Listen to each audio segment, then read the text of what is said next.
Welcome to Before the Bat, the Gotham podcast, your guide to the TV show Gotham and all things Batman. I am Phil, and with me is Kelly. Hey. And Tyler. That's right, you know it. Alright, we're here to discuss Azrael, or should I say Azrael? That Frankenstein. It's like, how many times did he name drop himself? Well, okay, why was it that he, like, when he first came back, he was, in the last episode, he was like, Azrael. And then this time, when he's like, you're Azrael, he was like, Azrael? I'm Azrael. Like, as if he never heard the name before. I'm like, weren't you just yelling that when you woke up from your slumber? Well, it's confusing coming back from the dead. Right. I mean, look what happened to Sarah. Come on, he's mostly dead all day. So, I don't know. Like, I like this episode. Oh, yeah. I mean, early in the episode, we get to see where Eddie Nigma ended up. I like that Nigma showed, like, that it was just a puzzle. And, you know, Hugo's like, I don't need your help. He's like, oh, yeah? Watch this. And he just basically proves that it's a giant puzzle. And then they're like, okay, maybe we do need you. Yeah, this one needs attention. This one, yeah. But you really want to think that the security is bad that a newspaper will get you out of a cell? Well, it is, you know, lost in time Gotham. Yeah, I was going to say old school technology, yeah. That's true, but a newspaper? Really? All it did was it blocked the lock from catching. Right. Just, so, it's simple enough. The door just wasn't heavy enough, huh? I did like, though, the whole idea of, like, programming him by using the story, because his brain had everything all mixed-mashed, and didn't know what it was real, what wasn't, who he was. You mean when they got Clockwork Orange, the Thea? Yep. They sent him out there in his with his fake sword. That was horrible. I love when Hugo gives him the case and tells him to take out Aaron. He's like, "Here, use this ticket," and he just smacks him with the case. He's like, "Okay." Yes, that was. He's like, "I meant what was in the case," but that works. But no, my favorite part mm-hmm. of this entire episode is when he's like, "Who else could we program using stories?" And he has the Alice in Wonderland book. Oh, there was at least 2 Mad Hatter references in this episode. Yeah, because he says Mad as a Hatter at one point. And I'm like, that's awesome, because that really helps explain more of Jervis's obsession with Alice in Wonderland. Mm-hmm. If they use some sort of conditioning. So I'm like, that's cool. I like that a lot. And then, you know, of course, Azrael makes his big appearance. He's in a fight. Bruce watches and is observing, getting ideas. Mm-hmm. Well, that's like towards the end of the episode that when Bruce saw Azrael, I was just like, all I could think was Bruce just standing there going, nice cape. Yeah, exactly. It was kind of sad there was no Alfred in this episode. He wasn't in it at all? No. I'll tell you but what. you know who was. What? No, who's I'll say my favorite channel-changing character, Barbara. Yeah, but not till the end, at least. Just can't find out what's on to watch. It's like watching Netflix sometimes. You're like, I don't know what to watch. I'll just go through everything, and then I'll just decide to watch the same thing that I always watch. She's completely around the bend anymore. She's just somewhere over the rainbow. Her down the rabbit hole. She's completely crazy. It's just like her closet's shy a few pants. Oh my gosh! What was up with her? But we lost a good man this episode. Yeah, and Barnes. You took before I got there. Oh, what? But is he dead though? Is Barnes dead? Because I don't know. Not necessarily. Yeah, because we really didn't get an exact point where he got stabbed, and they were like taking him off in a stretcher later. So yeah, at first I thought he was dead. Then on the rewatch, I was like, wait a minute, we don't get a confirmation that he's dead. So true. Because remember in the whole in Theo's penthouse, I thought he was going to die there, but I did like Jim's letter warrant signed by Harvey Dent. That was pretty awesome. You know what I wanted this episode we didn't get is I wanted Azrael's sword to have the fire. I know. I was hoping okay. Have you seen that new movie with Vin Diesel, The Last Witch Hunter? No. No. Okay, it's actually a pretty good movie. I was shocked. But he has like in his sword, there's like this little groove, and like they dip it in like liquid. It has liquid that runs through it, and they can ignite it. And that's what I kept picturing Azrael to have, like just. That would cause the sword to lose its temper, right? Probably over time, you would think. Depends on what the sword's made of. Yeah, but that's this is comic book logic. Yeah, that's how I thought they explained it in the comic books, that there was some kind of thing in the sword that was filled with some kind of fuel, and he had some kind of ignition thing that, lit it. There's no nth metal, I guess. I'm just thinking like what kind of special metal there is in the DC universe. But yeah, his prop got beat by a lead pipe. Well, this is Gotham. They're like way down the ladder in the multiverse. Exactly. Yeah, we don't have vibranium yet. That's Marvel. Yeah. But poor Barnes. He got stabbed with like a shard of a sword, like the hilt. That couldn't have felt good. Yeah, I know. It's just like how much damage has he taken this season? I mean, first when in Theo's penthouse, he like severed an artery in his leg or something. I just like how, magically when you're fighting the villain and you need the villain to be revealed, it's so easy to punch off their mask. Well, I think they did a little more than punch off his mask. Well, yeah, they did that on the rooftop, but then Jim dropped him off the roof, which was awesome. I love how he got up and walked away, but it was just like, I don't know, I'm guessing maybe Theo's experiment, I don't know, maybe gave him super strength or something, who knows. That, he's not in his right mind, because pain's all about how your brain interprets the sensory, the feelings, and if his mind isn't registering the actions correctly, he's oblivious to pain right now. Mm-hmm. But we did get to see our crazy old friend Penguin locked inside his daddy's house, going crazy. Oh yeah, we're still with the dead body. Yeah. I was like, that's creepy. Oh yeah. Because I was like, how much time passed that her body's still sitting there? He was able to butcher the other two kids real quick without anyone knowing, but he got to her. He's like, yeah, just let her lay here. What do you think? It's all good. What do you think? Maybe he's as crazy as Barbara now because Hugo got to both of them. It's possible they could have embedded triggers that, like, a certain word or phrase or something will make them snap in and out of it. Because we don't know what all of Hugo's extensive experimentation. The philosopher. I think we got Penguin's trigger this episode. It's Azrael. Once he saw who it was. Oh, and he saw Gallo. He's like, "Oh, hello, old friend." He's like, "Oh, I can kill you again! Yay!" Where's my barbecue? Poor Penguin. He's lost both parents in one season. He lost his mother, and now he lost his father.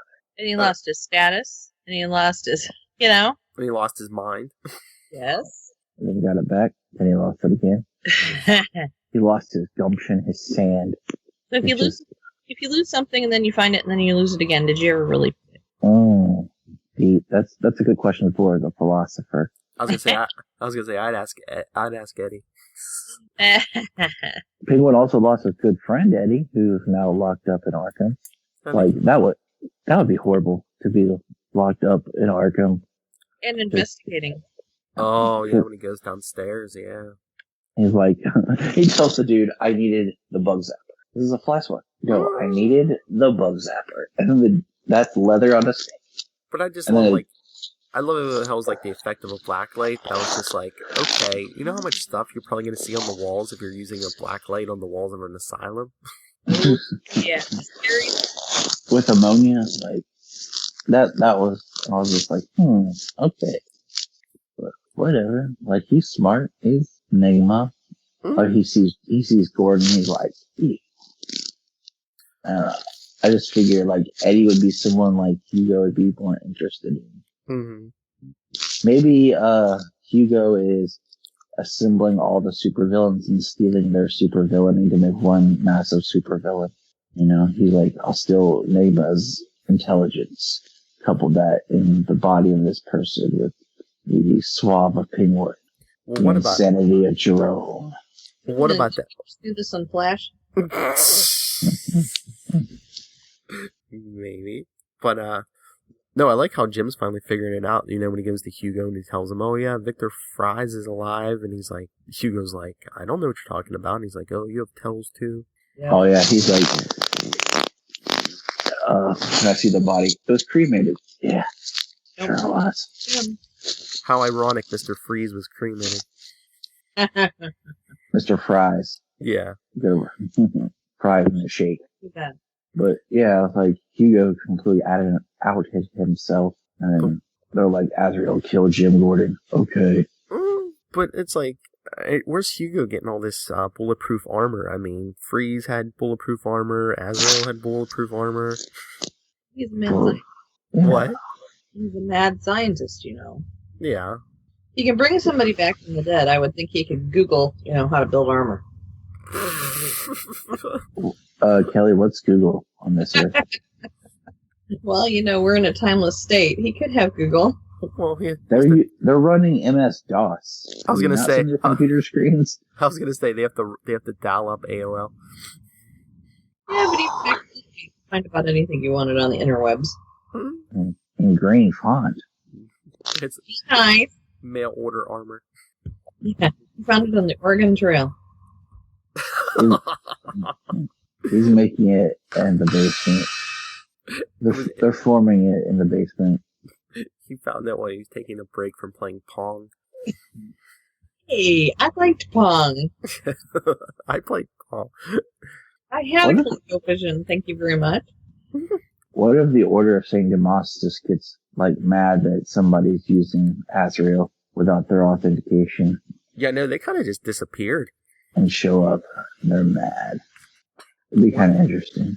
Mm-hmm. I wonder if their club has a handbook, Thou shalt not. No. You've gone on copyright infringement, stealing our...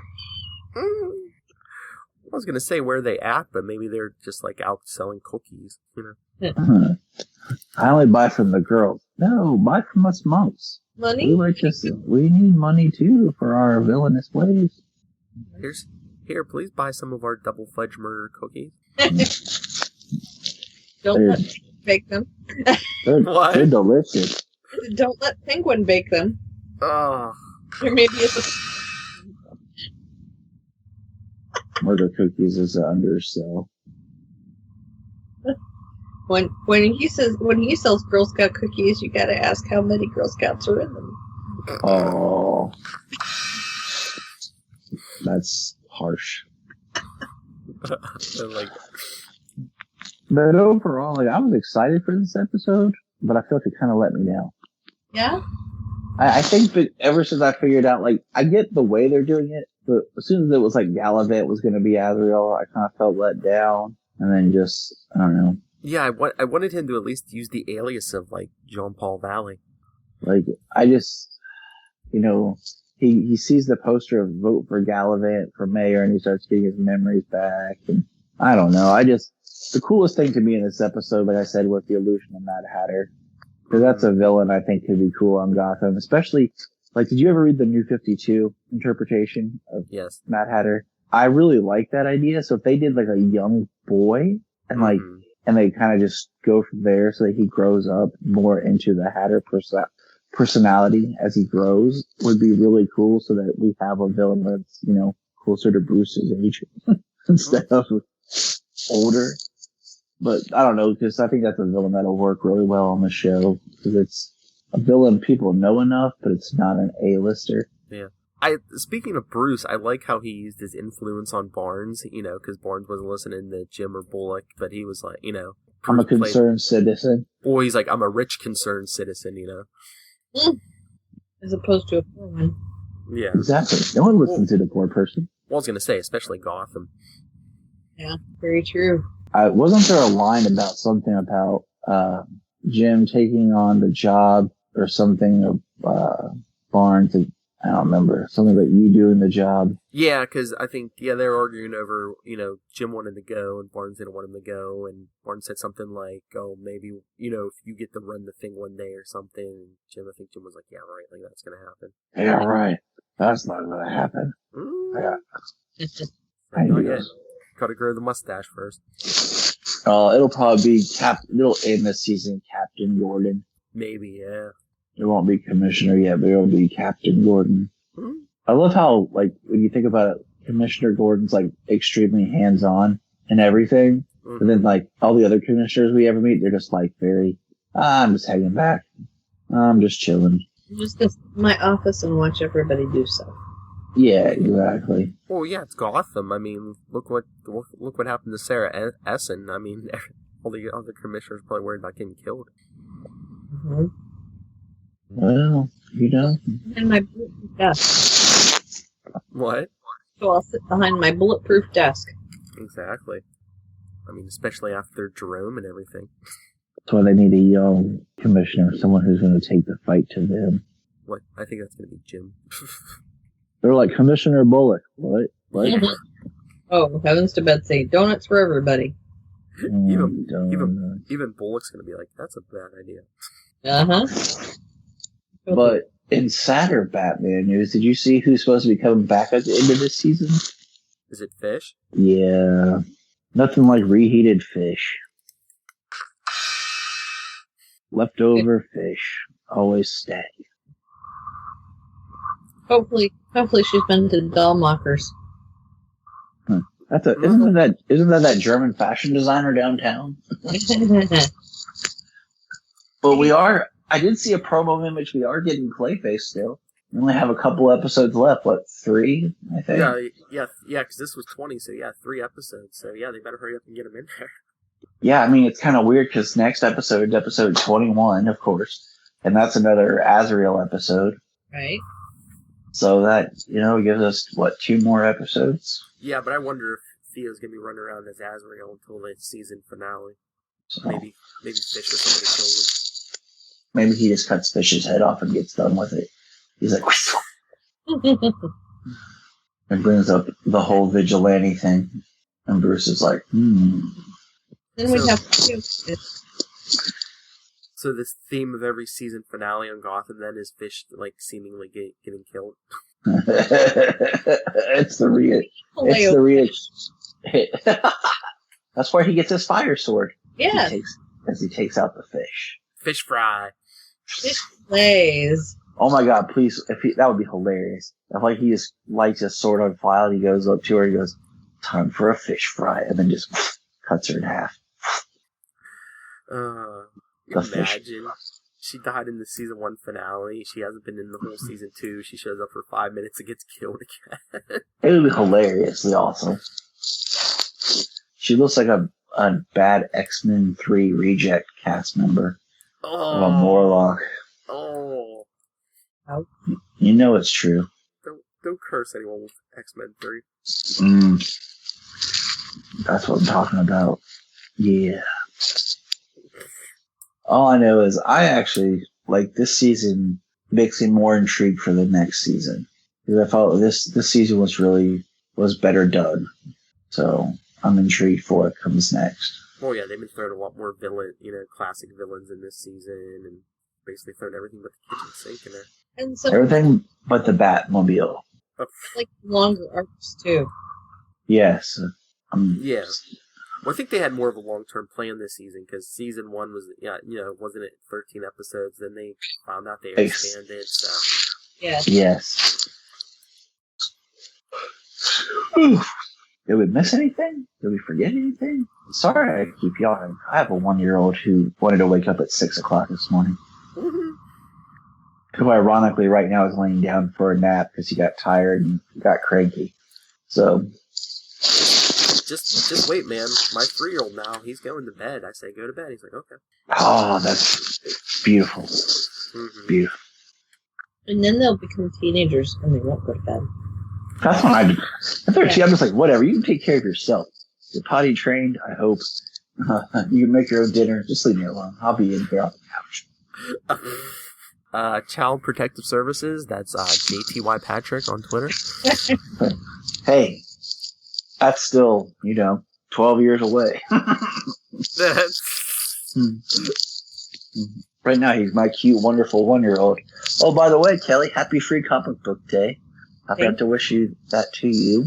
I wished that to Phil earlier. Yes. Thank you very much. I wish I had a comic book store here in town. I was gonna say, as she's stuck at work later in a few hours. Yeah, we don't have a single shop here.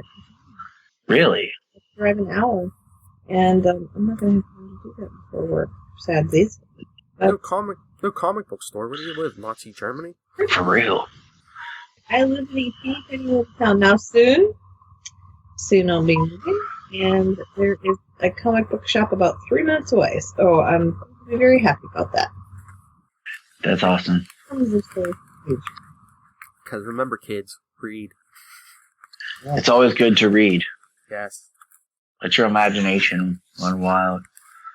I love reading comics just because it's a mixture of just words, but the visual aids. I feel like in books, sometimes they go into detail about stuff. You're like, why are we spending 3 pages on a description of a flower? Show me a picture. Oh, yeah, Done. you know. Yeah, didn't you know? War and Peace, most of that's just descriptions. I'm like, what just happened? I don't remember. I need to go back 2 chapters. I'll tell you what the last thing that happened was. So, read comics, kids. If you need any suggestions, you could always ask Phil. He's the man. You're not. Did you see that Ben Affleck got promoted to executive producer for Justice League? And that's the new thing is that the script that him and Jeff Johns worked on, so they include a lot of Batman villain cameos. I'm like, cool. It's amazing how much the Batman universe can be, like, self-sustaining. You can have a whole universe just of the Bat. Like, but any other character, you need, like, the rest of the DC universe to make it feel huge. But Batman, you have enough to do its own thing. You have enough villains, enough side characters, where you wouldn't even have to touch the rest of the DC universe to make it feel like a huge world. Yeah. Mm-hmm. But that's all I can think of in other Batman-related news. Alrighty. I'm trying to think now. Nope, nothing like Batman related. I'm going to see Captain America Civil War in a couple hours. Isn't that movie where Captain America fights Iron Man? You would know. You saw it already. Yeah. Don't spoil it. What? Security versus freedom. Yep. Isn't that Captain America v Iron Man? Mm-hmm. Kind of. The dawn of Civil War. By the way, if you don't know, Lincoln wins, Lee surrenders. I saw that Civil War spoilers. But Kelly, have you seen Dawn of Justice yet? No. We're just going to keep asking it every week. It is still in the theater here. Good. So I just have not had a chance to. I'm either working or on the road. I'm down to 3 months and 2 days before the wedding, so let's just say getting there. That's awesome. Yes, it's great, but it's I'm working 50 plus hours plus driving plus So my time I'm barely getting to watch Gotham, Flash, and Arrow during the week. I literally will have to plug them in because I don't even have time to sit down in front of the TV. No Legends of Tomorrow? Not yet. I'm gonna marathon it. Oh. That's okay, Phil. She can catch up with that by listening to the Flash Arrow Power Hour. Yeah. Feel like it? I want to watch it because I'm a huge Whovian, so I totally love the whole time travel idea. So I can't wait to see it. I just have not had the time, so I will. All right. This fall. Is that it? I believe so. All right. Well, if you want to get a hold of us or spoil give any spoilers to Kelly about Legends of Tomorrow, you can email us beforethebat@gmail.com. Facebook is Before the Bat. The Gotham Podcast. Twitter is @BeforeTheBatPod, where I'm usually live tweeting the new episodes, and our shared Instagram is BeforeTheBat_FlashArrowPod. Kelly, where can the world find you? You can find me on Twitter, Tumblr, Instagram, and about anywhere else that matters at SuperSquint. That's SuperSquint. And you can also hear me on a few other podcasts across the SMG network. And you can now find us on Hey. Woohoo! Yay! And you can find Kelly appearing at Maynard's today? Menards, yes. Menards. Menards. Come see your delivery coordinator. It may be me. Tyler? You can find me online at JTYPatrick. As Phil so elegantly put earlier, send us your thoughts on any other Batman-related news, thoughts, or if you want to hear us discuss anything Batman-related, let us know, and we'll prepare for that. That's right, and you can discuss anything DC or Marvel with me. Just email me nightwingpdp@gmail.com. On Twitter, I'm at nightwingpdp. Most social media is nightwingpdp, and my website, philparrots.wordpress.com. Alright, let's get out of here. I see Azrael coming down the hall. Let's get out of here. Oh no. Phil's got Azrael chasing him. I gotta deal with a fish. I can smell it a mile away. I smell that line a mile away. Ah. Alright, let's get out of here. Same bat time, same bat channel. Same bat time, same bat channel. Same bat time, same bat channel. The Gotham Podcast. Azrael!